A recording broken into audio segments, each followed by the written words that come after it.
नमस्कार बच्चों, मेरे YouTube चैनल में आपका स्वागत है। आज हम एक महत्वपूर्ण टॉपिक जो कक्षा 9, 10, 11 व 12 के लिए बेसिक केमिस्ट्री का एक महत्वपूर्ण टॉपिक है। परमाणु क्या है, अणु क्या है, परमाणु क्रमांक यानी परमाणु संख्या क्या होती है और परमाणु द्रव्यमान क्या होता है। तो परमाणु क्या है? परमाणु पदार्थ की सबसे छोटी इकाई, पदार्थ की सबसे छोटी इकाई को हम क्या कहते हैं? परमाणु कहते हैं।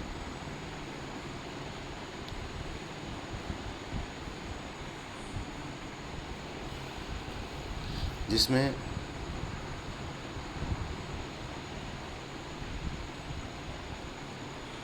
जिसे हम निम्न प्रकार से समझ सकते हैं। देखिए,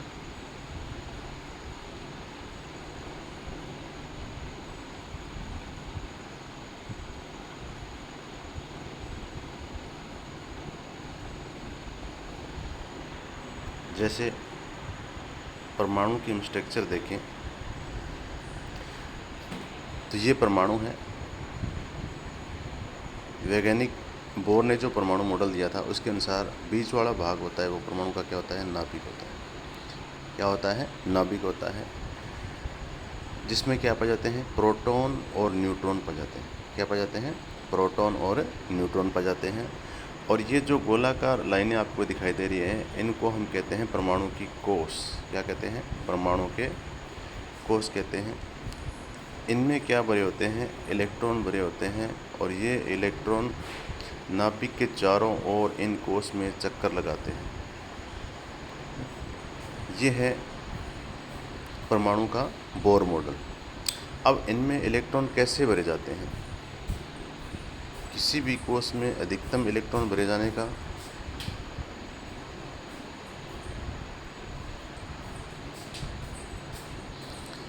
किसी भी कोष में अधिकतम इलेक्ट्रॉन भरे जाने का सूत्र क्या होता है? 2n²। n बराबर यहाँ क्या है? 1, 2, 3 और 4 और आगे इसी प्रकार से क्रम से। n यहाँ क्या है? n यहाँ है कोष की संख्या। जैसे पहले कोष में हमें इलेक्ट्रॉन की संख्या ज्ञात करनी हो तो n का मान क्या हो जाएगा? 1। कितने इलेक्ट्रॉन भरे जा सकते हैं? अधिकतम 2। दूसरे में देखें तो दूसरे में 8। तीसरे में देखें तो तीसरे में 18। चौथे में देखें तो कितने भरे जा सकते हैं? 32 इलेक्ट्रॉन भरे जा सकते हैं। इस प्रकार से इन कोष में अधिकतम इलेक्ट्रॉन भरे जा सकते हैं। अब पहले कोष में कितने इलेक्ट्रॉन होते हैं? 2 अधिकतम। दूसरे में 8, तीसरे में 18, चौथे में 32 और पाँचवें में इसी सूत्र से ज्ञात करें तो कितने इलेक्ट्रॉन भरे जाएंगे? अधिकतम 50 इलेक्ट्रॉन भरे जाएंगे। अब पहले कोष का नाम होता है K।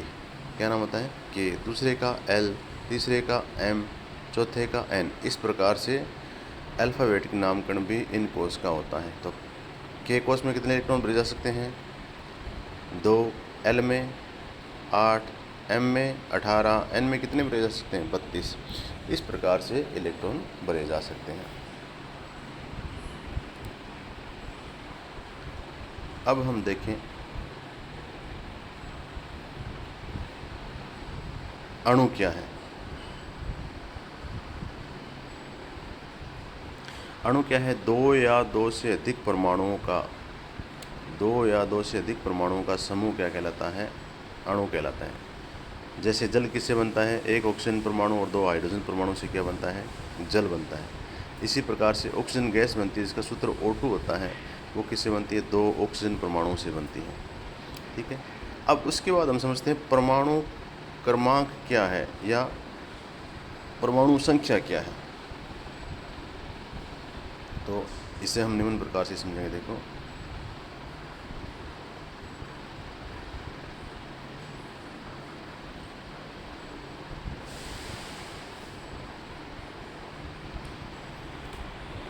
परमाणु द्रव्यमान क्या है?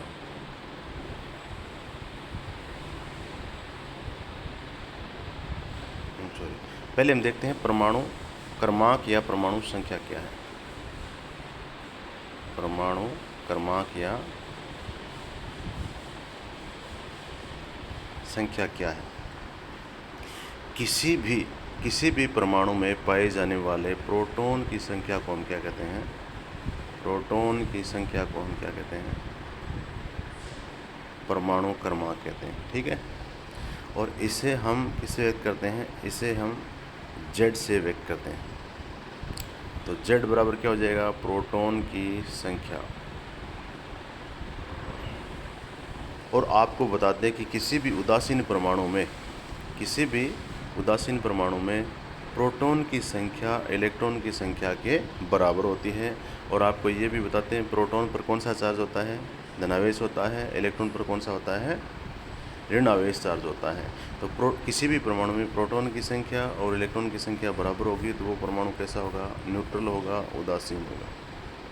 ठीक है, तो परमाणु संख्या या परमाणु क्रमांक किसे कहते हैं? प्रोटॉन की संख्या को।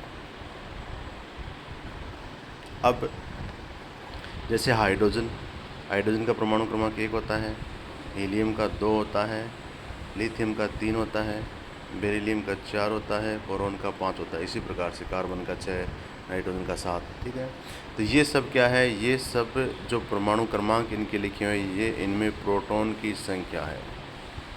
क्या है? प्रोटॉन की संख्या।